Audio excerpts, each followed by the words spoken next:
Alright, so lately I've been fooling around with some tapping, mostly just out of curiosity. It's not very applicable to what I do on a normal basis. I don't think I'll ever be tapping on a bass at a gig that I do. But there are some bands that I listen to, like Protest the Hero, mainly, that uses a lot of tapping, and eventually I'd like to play some of those songs. Also, I did the Severed cover by Mudvayne, and the tapping was a real challenge for me, and I didn't quite pull that off properly. So I have been practicing. But in order to kind of make it interesting for me, because I didn't want to start off by trying to do the Protest the Hero stuff or whatever, just because they were too hard, and trying to practice something that's just too difficult is frustrating. And I didn't want to just, do the normal, play Eruption or whatever.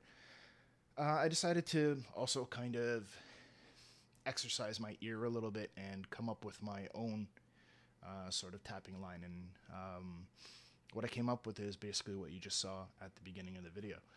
And what I'm going to do is I'm just, for anyone who's interested, just kind of go over what my mindset was in how I chose the notes that I'm going to play.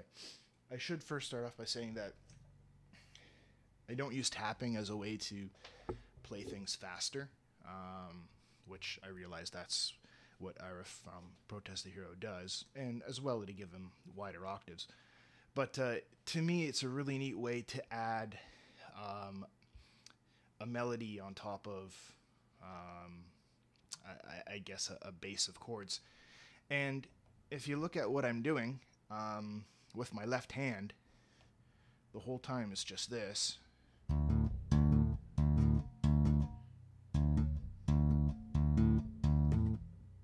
But better. And I do believe in the philosophy of creating complexity out of simplicity. So the chord progression that I'm doing, even though the whole thing sounds a little bit more intricate, really is just this. And anyone who's been playing music for any amount of time will recognize this right away.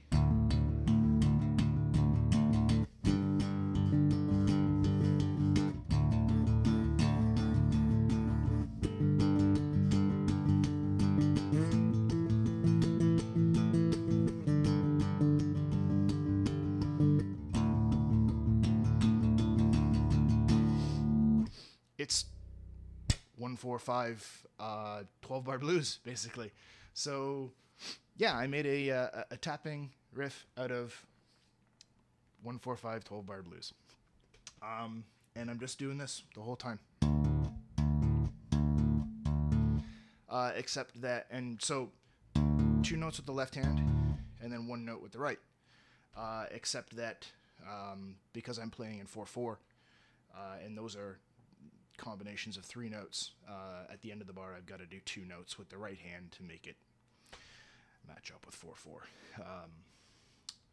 and so I either do a little slide, or in the one case I do 2 notes. So while most of this line can be played with just 1 finger on the right hand, there is one part right there that requires 2. And kind of just like I do with slapping, is I basically assign 1 finger to each string, and it just it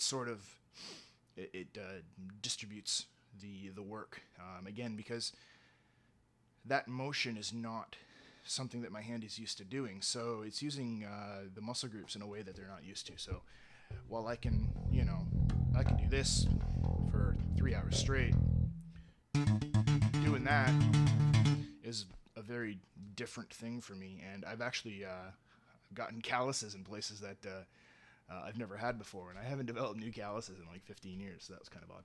Anyway, so I said what I chose for the left hand, and then the notes that I chose for the right hand were mostly a process of trial and error.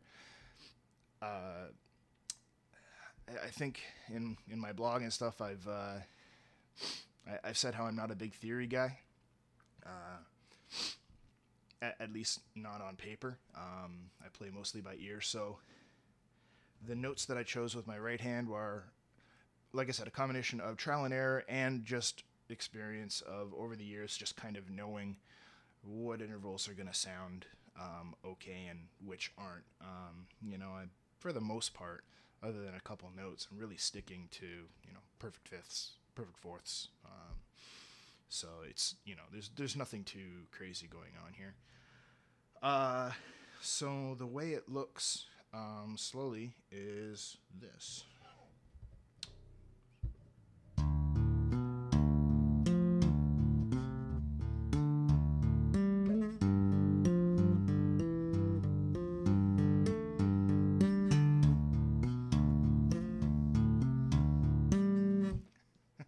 Of course I messed it up. Let me try that. I'll take it over from here.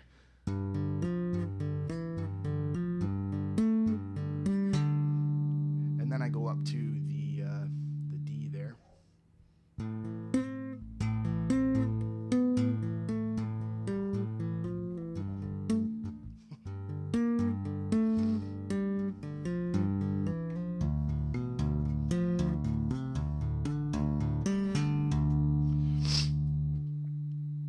So, I mean, as you can see, this is something that is still a work in progress for me. I mean, I am not a very good tapper at all. It's not something that comes naturally to me. I usually do play it to a metronome and try to work it up, although I don't usually play this too fast. I mean, it can be played fast.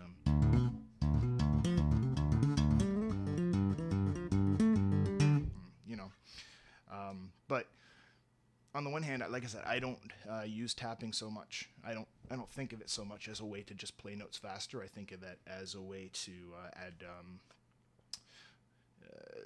some harmonic and melodic dynamics to your playing. And I'm not good enough to play it that fast. And I put some thought into the notes that I chose, and I'd like to actually be able to hear them. So that's pretty much it. I'll run the clip one more time so you can see it.